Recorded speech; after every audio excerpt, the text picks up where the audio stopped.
Shout out to everybody on TikTok who interacted with our guy video about, Aaron Hall saying dumb bitch in the video. We got Yes. over 95,000 views, over, let's see, 700 comments. So many people liked it, shared it. So shouts out to you. Now let's dig deep into this because I want to get into first. The cool thing about TikTok is that you can just look up all of the cool like statistics or whatever of your specific post, right? Okay. So I'm like, wow, we got all these people commenting. Let's just see what they're saying. So I was able to just check out what everybody was saying about the post. So if you type in these two words, baby, baby, because everybody thinks they're saying baby, baby, as opposed to dumb bitch. I don't know how you can get baby, baby from Me dumb bitch, either. right? These are what everybody's saying about like the top words that are included in all of the comments. How do y'all say it's baby, baby? No, it's not baby, baby. How do you get dumb bitch from baby, baby? So as you can see, these are the top words used in comments. Let's go. Let's go to something else. Years ago. Then you have your people. Well, I knew this years ago. He said that years ago. We seen it years ago. We all knew this years ago. There's the people who, oh, y'all late to the party. We knew this years ago. So, as you can see here, 30 to 40 years ago. Come on. My auntie told me years ago that's what he said. Yeah. So, yeah. So those were a few words that were searched years ago. Let's see here. Let me scroll. Let's see. And you had a lot of people that never noticed it. A few always knew. And then you had some people that said it's a love song. So here's a few people that said we always knew. I always knew. It definitely sounded clear as day. We always knew that he said dumb bitch. Yeah. Here's the people who want to comment and say that it's a love song. Why would he say that in a love song? This makes way more sense. It's a love song. Why would he say dumb B back then? No, he did not. Why would anyone support that degrading black women in public? A love song that degrades her. You got to listen to the lyrics. And I'm at the point now where, Dupri, I think it's time for us to break down the lyrics. Yeah, let's do it. Let's break down the lyrics of Guy, A Piece of My Love, because everybody's so, oh no, it's such a love song and he wouldn't say that. And why would he say that? It's a love song. First of all, because I broke this down last episode on the type of person that Aaron Hall is. You know what I'm saying? I already broke that down that he would definitely say dumb bitch in that song. But let's break down the type of song it is. It's such a love song. It's such a love song, right? Okay. A Piece of My Love, Guy. Here are the lyrics. I do love you. Ooh, I'm not going to sing it. But these are the lyrics. You can have a piece of my love. It's waiting for you. Girl, it's true. I do love you. You can have a piece. Dumb bitch happens right after that. All right. Now, it's clear as day right here. Baby, you can't have all of me. Right. Because I'm not totally free. Can't have all of me. I can't I'm not totally free. I can't tell you everything that's going on, baby. Ain't that clear? Is they like, stop right there? Yeah, I can't tell you everything that's going on, baby. There's a few things in my past. There's a few things in my past that should not be explained. I'm asking you, baby, be with me for a little while. A little while. Just for a little while. Please hush. No questions asked. Don't ask me shit. Just right. Shut your mouth. Just take this. Zip it. Kick off your shoes. Let that pretty hair down. I'm giving you a piece of me you can't have. Why can't you have it? Because I'm only giving you a piece of my love. A piece of my love. Yeah, okay? You can't have all of me. It clear as day right here. You can't have all of me because I'm not totally free. I can't tell you everything that's going on. Baby. All right. I sing this song word for word. I know exactly what he's saying. All right, here's another part. I know that this is wrong, but the feeling's so strong. I wish that this could last forever. But it wouldn't be the same. Tell me who would be the blame if we was to hurt all over again. Please hush. Shut up, girl. There's hush. No questions asked. No questions asked. Lay back and relax. So, all of you saying this is a love song, this is such a love song, it's a passionate love song, he's basically telling this girl, look, I got stuff going on. We're going to get down tonight. Shut up. Don't ask me no questions. You can have a little peace. This is a sex song. This is what this is. Let me tell you, when I was getting fake married, I put my playlist together and I was like, we ain't having no sex songs. We only having love songs on the playlist. And there's the difference. Just because it's slow and it's a ballad don't mean it's a love song. Thank This you. was a sex song. Thank you. They play it on the Slow Jam show every time you hear all the quiet storm and all of that. It's a slow groove. I done got nasty to the song a time or two in my life. I'm not gonna lie to you, but gotta listen to the lyrics of the song, and it ain't a love song at all. Word. Last Thursday, I was able to go to Operation Push here in Chicago and just view Reverend Jesse Jackson's body. Of course, he passed at age 84 a week ago. Man, just seeing him just there looking like a king because he had like glass over him, like covering him. So you could like view the body like he's sitting there like an African Egyptian king just laying there. And Rev was tall. He was like 6'3" or 4. So like it was a long casket and just seeing him. Cent T.I was there and Jonathan was there. So I went about because the visitation was between 10 a.m. and 10 p.m. So I went about 9:30. And I wasn't, there was no crowd. It was, a light crowd because if you went earlier in the day, you got a line of thousands of people, hundreds of thousands of people. So I was able to like go in. You can tell Cent T.I and Jonathan Jackson were there like all day, welcoming and thanking everybody, hugging everybody, shaking everybody's hand. It just came out to show respect to Reverend Jesse Jackson. So had a week-long celebration. His body's lying in state at the state capitol in South Carolina. His body was lying, for the public to view at Operation Push in Chicago. And if I'm not mistaken, there's something happening in D.C. And then he has the big service next weekend in Chicago. So like a long celebration. Yep. And if you went to Operation Push, like the way they had it set up, the streets were all blocked off. You got checked before you walked in. There was a metal detector and like how it was all barricaded. It was very well planned. This episode, I wanted to bring up a few of the times that he appeared on TV. Do you remember? Oh, yes. You remember the episode when he appeared on A Different World? You remember that? Mm-hmm. The episode when Dwayne Wayne was just so excited that it was Reverend Jesse Jackson and he was the best friend or a good friend of Colonel Taylor. Colonel Taylor, yeah. So he and Jesse were friends. And just that episode, I just remember how big of a deal it was when Reverend Jesse Jackson was on it. Because if I'm not mistaken, he was still running for president or had just finished running for president. This was the late 80s.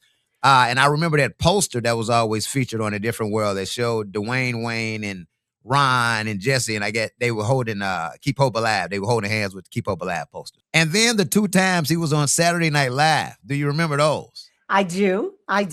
He hosted it one time, and then he did the weekend update. Now that shit was funny when he recited green eggs and ham. Yes.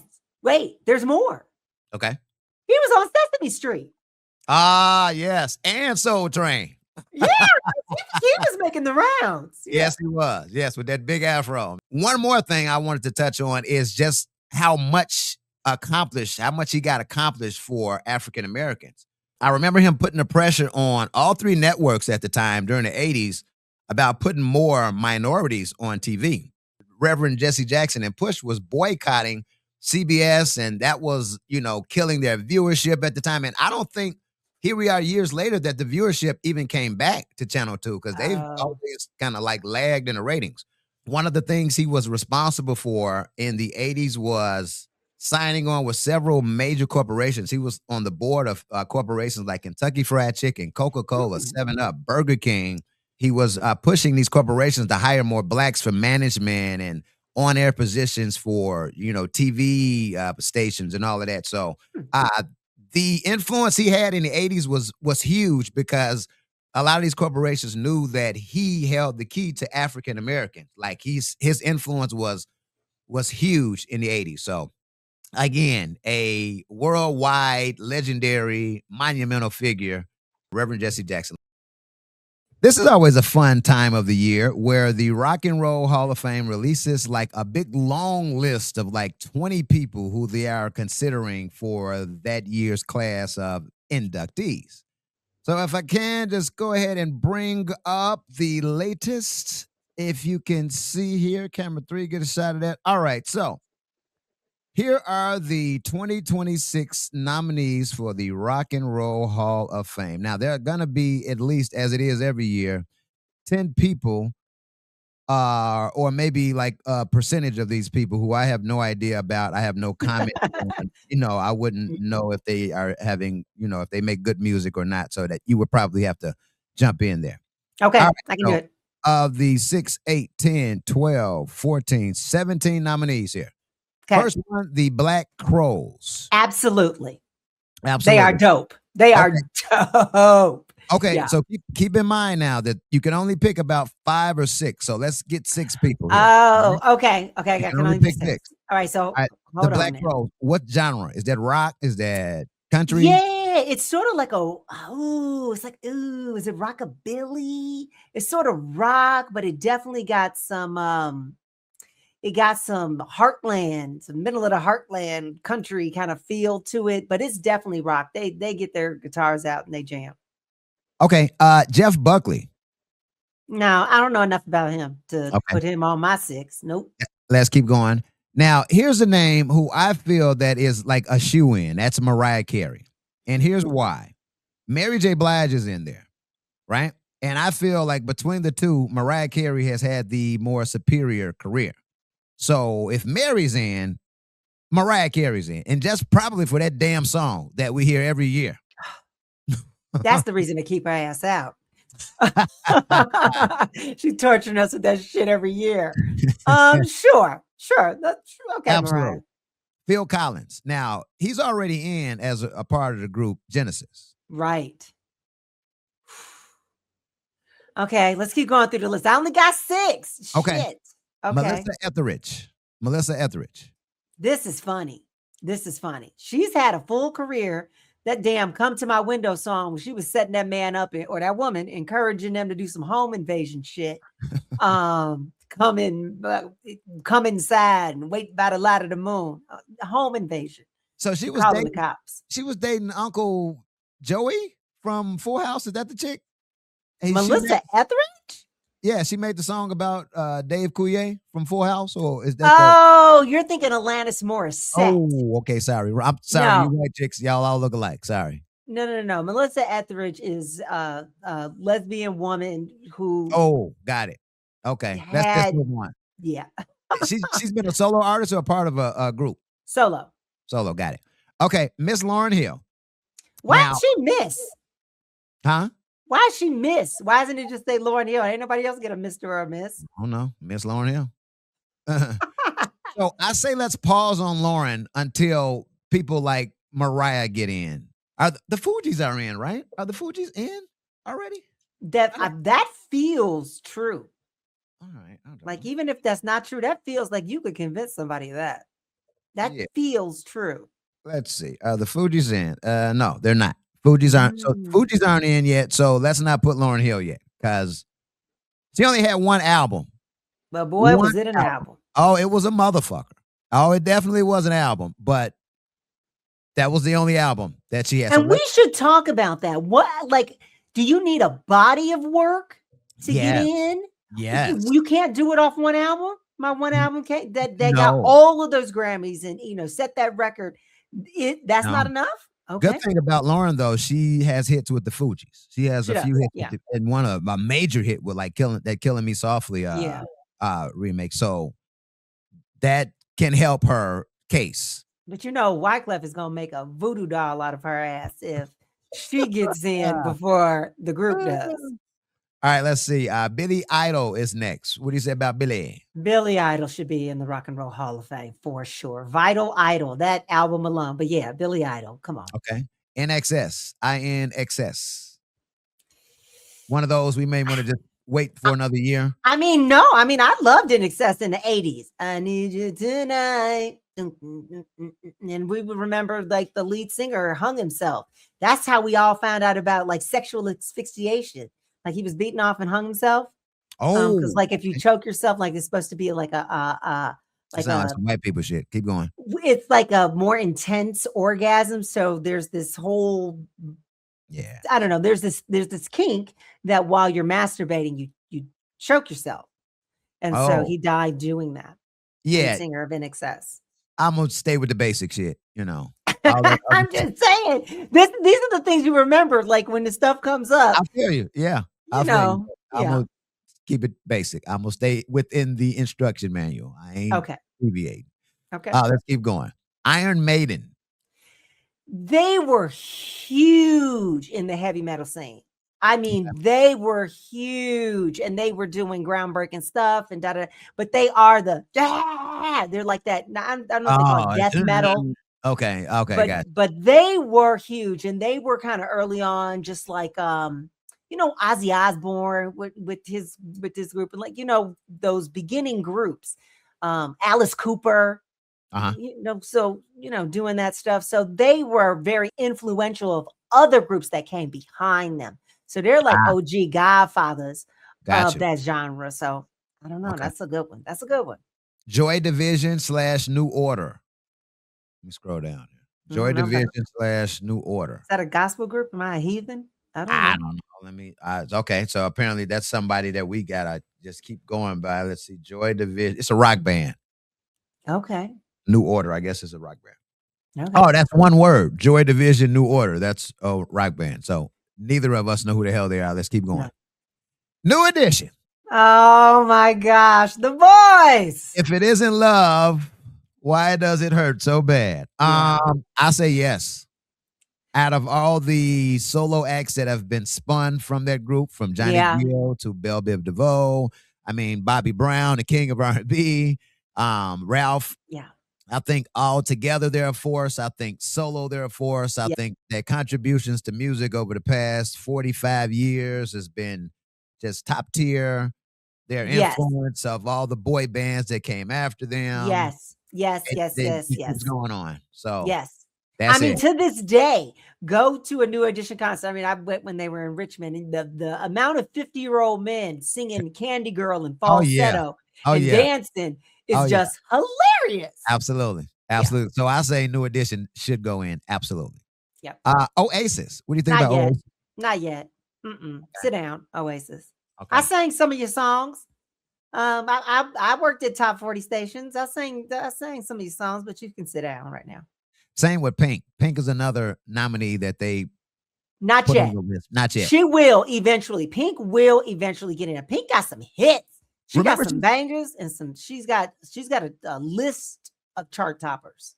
Remember, she started off black. She was signed to LaFace, and they were trying to give her "There You Go," looking pitiful. She had a little, and that happened. I guess they said, "No, this ain't you." Or did she? No, she said that. Okay. So I talked to Pink extensively, and had a really good interview with her. But yes, they were she wanted to get into the music industry. And so they were trying to make her something. Honestly, she wasn't. And however you need to get your foot in.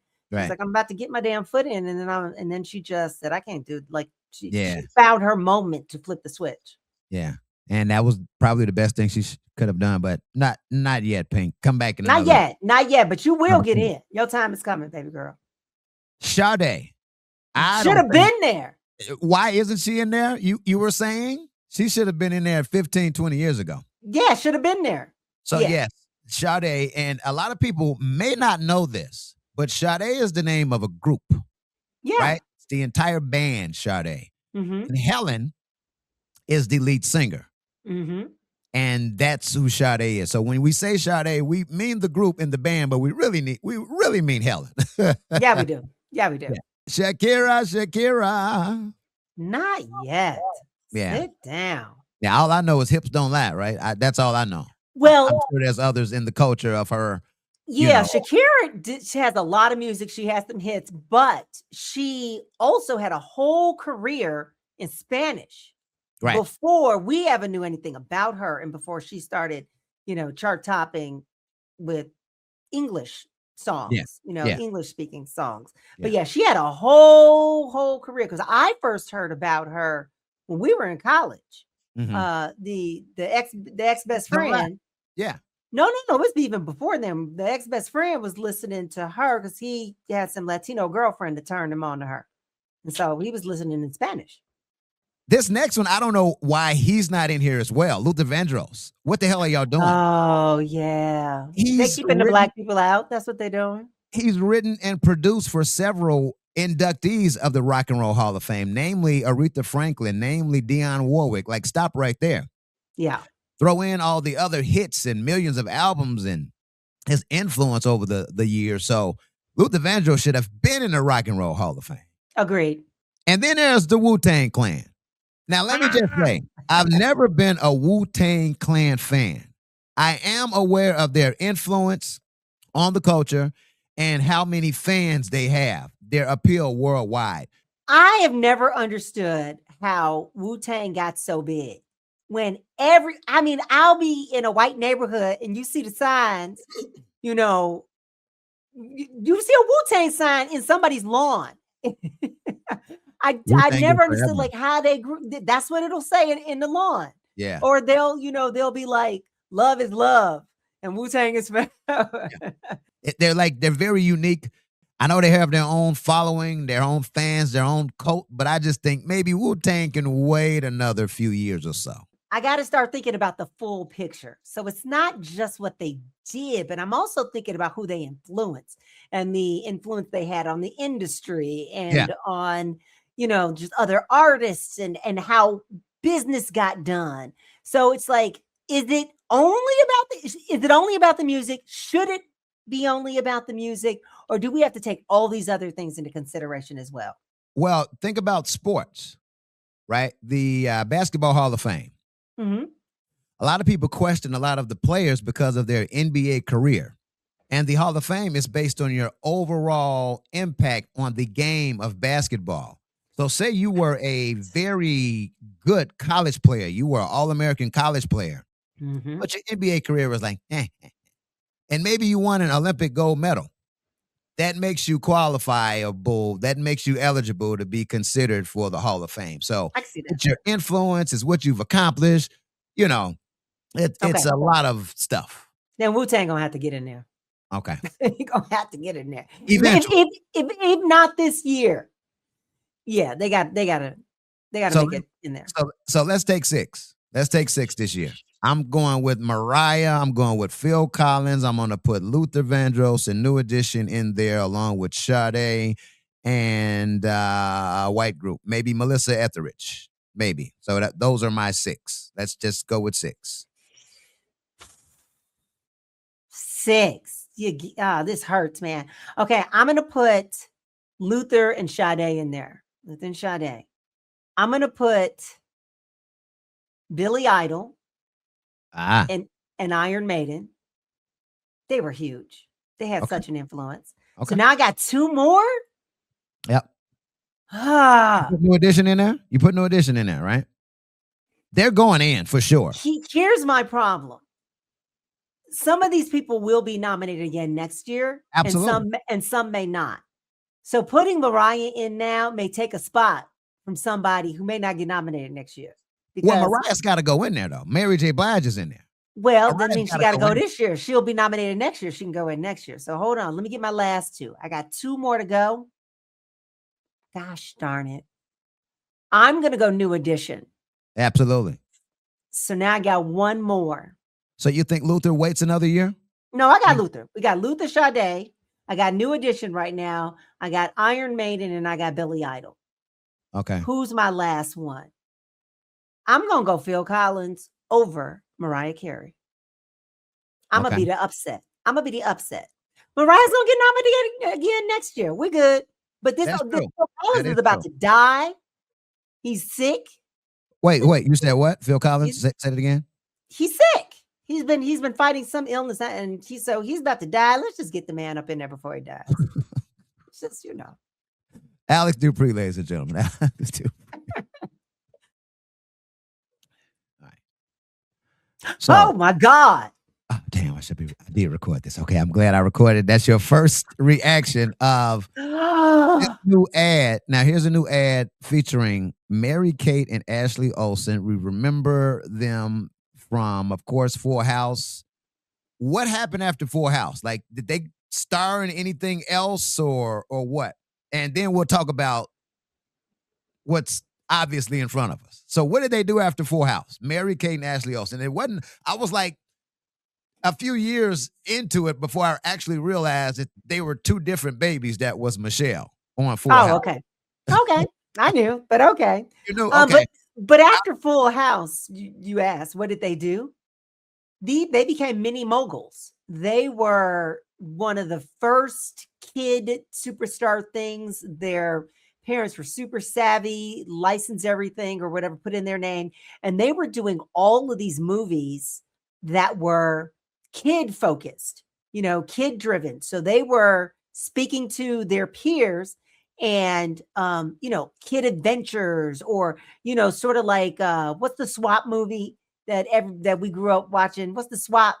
The swap, where there's twins, but they didn't know they were twins. They were separated at birth, and then they came, and then they switched places It's a for a lot of week. they thrived off that a lot in the Parent 80s. Trap.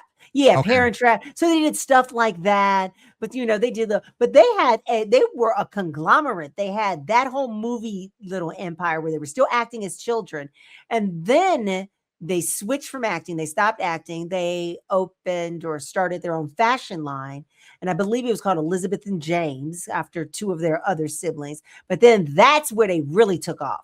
And then everybody started, and even if it was before Elizabeth and James, when they were kids, they started merchandising stuff with that little group from their little movies. They've been millionaires since forever. Okay. So here we are now.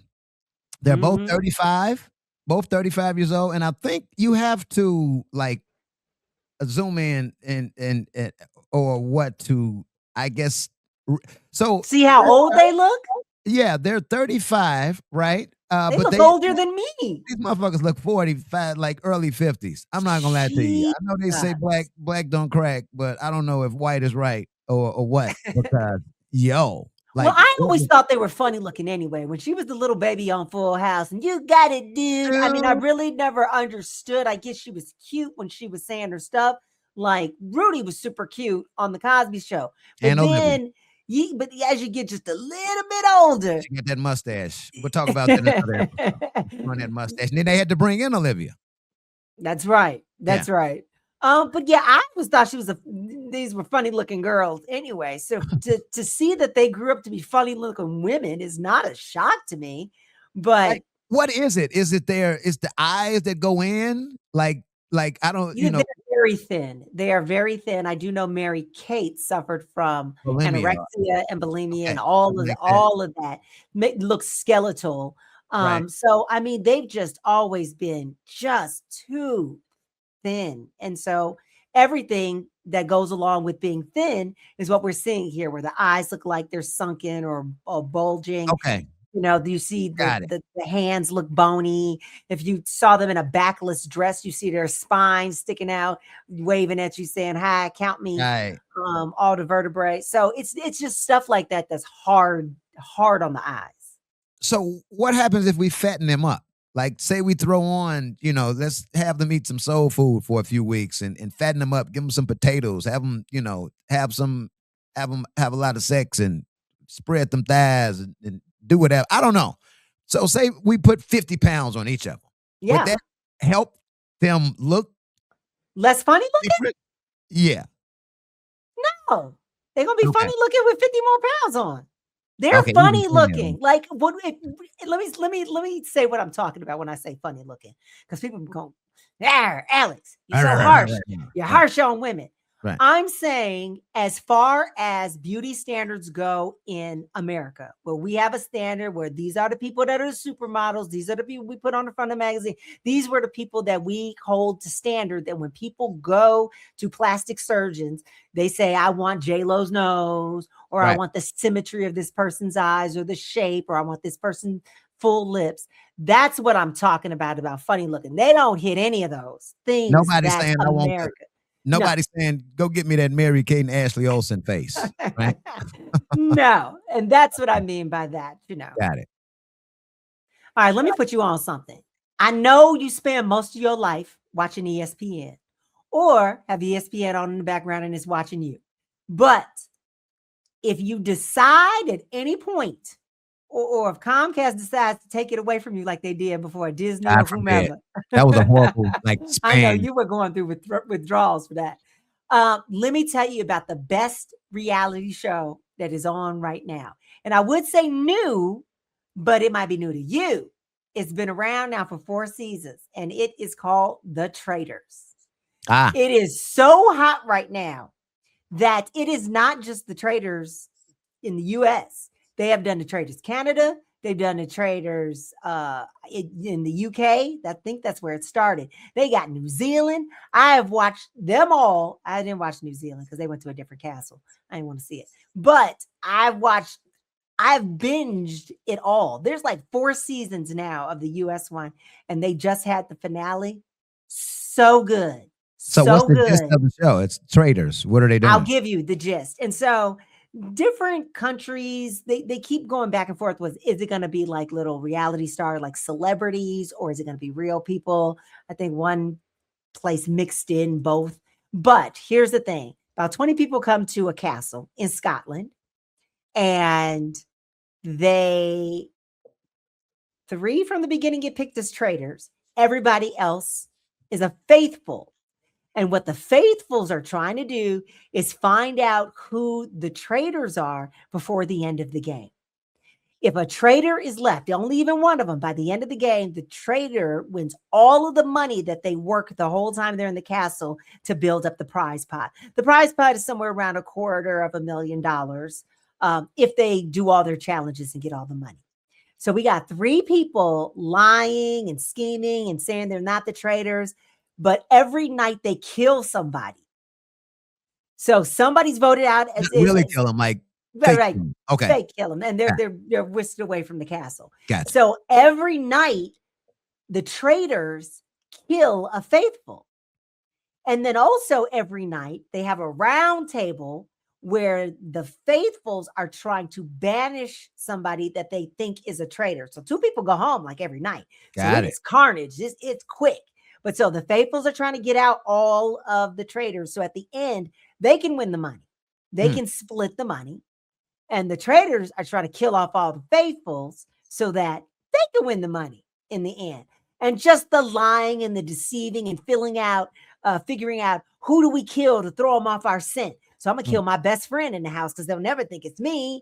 Or, you heard somebody say somebody's name, so you set them up by killing them because everybody heard that person say their thing. It is just so fun to see all of this scheming going on and people just fighting to try to find out who they are before they get murdered. The best show, the best one. I got to check that. Where does this air? Netflix? Well, it's been on Peacock, but they are about to do an NBC season of just regular people, but it's been on Peacock with celebrities. And that's for all of them. That's how I watched the Traitors in Britain, and that's how I watched the Canada version one. But it is you're watching the international. I binged it. I started it while I was laid up with my surgery, so it's been out for a minute. But yeah, I binge watched it. It's so good. It's so good. So fun. You like to participate in? Is it up there with Survivor? Oh, I got to go on this show. I would love to be on the Traitors. I would love to be on the Traitors. And just let me throw an honorable mention out there right now. If you ain't seen the Beast Games, that's on Prime Video. It's been 2 seasons. They just had the finale of that too. You better get up on the Beast Games because that is actually like a groundbreaking show. The stuff that Mr. Beast is doing on this show is it's Mr. Beast's stuff. It's Mr. Beast. Yeah, like no other kind of like big scale game show has done it before. Okay. But it's Give just me an example of what's the prize ESPN and that's it. So I know you were. The prize pool is $5 million. He put a coin in play both seasons where if you flip it at the point of the game, it could be $10 million. The first season contestant won the $10 million. But basically, there's just a whole bunch of challenges. You started with like either 100 people or 200 people, and he slowly whittles them down. There's mind games that are going on. You got to be smart. There's strength games. There's games of, do you have loyalty? Like, do you have an alliance? This is all, you got to trust people. There's one game where they're trying to bribe 5 people and to take $1 million. And if they take $1 million, that kills like 10 other people out of the game because they choose to take. It's just all this stuff. You got to see, are you going to be loyal to your crew? Because they keep bribing people along the way where you can split money sometimes. You can, it's it's just so many different mind games in one game. And this last series, I don't know how long it took for the first series to go, but he isolates them and puts them in their own like beast city, so they live there and what have you. And this last one took 40 days, over 40 days that they were competing, so isolated from the world. But yeah, it's really good to see how you can plot and scheme and lose because you trusted someone that you shouldn't have. So those are the two. Traitors for sure, number one. You can catch up on them 2 seasons of Beast Games too. Beast Games. Interesting. It's like you explain all of this, and all I'm doing is streaming about Sports Center. I know you are. Dun-dun-dun. So we all know 50 Cent is the king of troll, right? It's like everybody's just waiting on that one day where 50 Cent just meets his match. I think it has happened. So he's been going back and forth with T.I, right? So T.I, everybody likes T.I. Everybody has a favorable. You got a favorable opinion about T.I. You like T.I, right? No, I do like T.I. I love his little trap music. Absolutely. Okay. He's fun too. He's super fun, and I like how he's trying to grow his maturity. Absolutely. I saw him as a judge, as the lead judge on Rhythm and Flow and stuff like that. So I mean, I like where he's going. He's been in trouble enough where he's like, I don't want to do that shit no more. Like I've seen that side. Let's not relive that. So I like how he's growing as a man. Good. Yeah, he's doing his stuff. He's making money, and now he's making music. He got a new song that's called Let Them Know, that it's strictly for like the 40 and over. Like it ain't for the youngins. It's a bop, and it's just good to see T.I.'s back here making music. So I don't know how this beef started. I think it's the start of a versus where we want to see 50 and T.I. T.I, I think, put out something. It was like a light shot, 50, where you at? Let's do a versus. I don't particularly know how it started, but you don't poke the bear. And 50 Cent's the bear. So now 50 Cent is posting pictures of Tiny and concert. And let me just say this. Tiny catches so many unnecessary strays. Tiny just be minding her business as a mother, as a member of Escape, performing, doing her thing, and rappers and just everybody on the internet making all these different memes about it. I hope she doesn't care. And I said this, I hope that somebody does some type of positive internet campaign just to let people know that we do love you, Tiny, and all these shots that you're getting are so unnecessarily. And I've been one of the ones that have laughed at them, and I'm sure you have too. But we still got to show this woman some love. Yeah, she gets it too much, unnecessarily. I know she did get that damn surgery though, to change her eye color. Yeah. So your ass was gonna risk being blind because you wanted gray eyes. And that meme that's going around, and that picture of her that's going around where she, I guess, didn't have her hair done, and that's a real picture. Nobody that's all of us. So. I got plenty of those, but yeah, but that didn't. But back on those eyes for a second. Had she gone blind for them botched surgery that she went out of the country to get, would we have felt bad? Would we have felt bad? Because your ass wasn't supposed to go to no back alley eye chop shop. Yeah, took a risk. So 50 posting pictures about Tiny, and then that got Lil King in it. King is T.I.'s son. He's the one. He looks like a little Fraggle Rock. He looks like everybody always comments that he's not an attractive little guy, and he's not. He's a little funny looking cat. But anyway, he went crazy on Instagram. He's been throwing shots, throwing pictures of 50's dead mother up at the cemetery. It done got ugly. It done got ugly. Here it is, 50 Cent. Why you trashing my mama? What did my mama do? Wait, is it a picture of her while she's dead? Or was she alive at the He's picturing old pictures of her while she was alive, pictures of her tombstone at the cemetery. Like he's going in. He's going in. 50 acknowledged it slightly. And you probably thought it was over. T.I released a diss song going at him. It was pretty decent.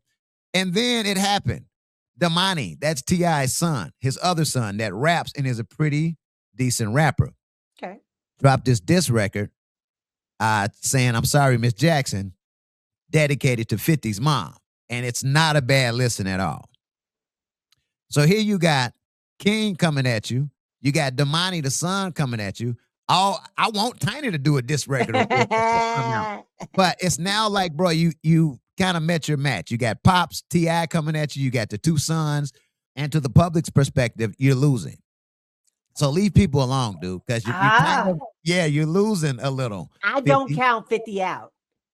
50 got a level of petty. Yeah.